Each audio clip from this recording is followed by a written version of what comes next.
Okay, so this is a very quick video on how to clear a paper jam on your Pantum printer. Okay, sometimes it happens once you want to print, the paper gets stuck over here, or sometimes it's jammed right at the entrance there. I'll show you how to fix this. But before doing this, turn off the printer. Okay, the printer is turned off, and now I can try to remove it by myself. Okay, as you see here, I didn't remove everything, it ripped. So how do you get to the inside of the printer? Well, first of all, close this flap, and the first thing you can do is to lift this whole panel. Okay, like this.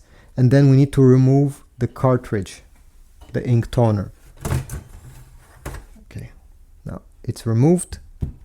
And I suggest you inspect the inside, and I can already see that there is some paper trapped there.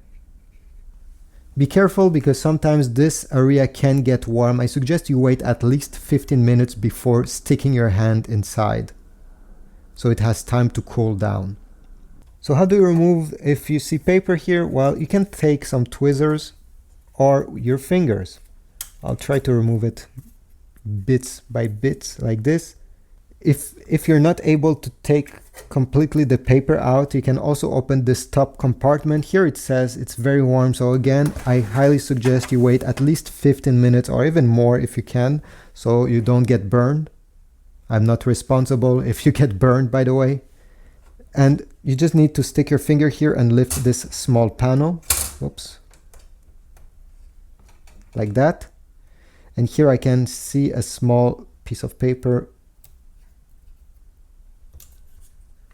I just have to pull it out like this because there's a roller. Okay, and if you have some small tweezers, again, you'll be much better off. Here we go.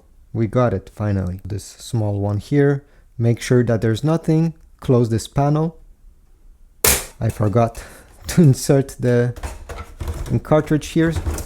Okay, now I can close it.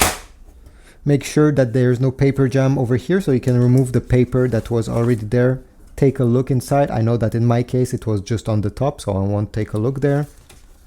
Put some paper there. Put the paper back and turn on your printer. And hopefully after doing this, you'll be good to go.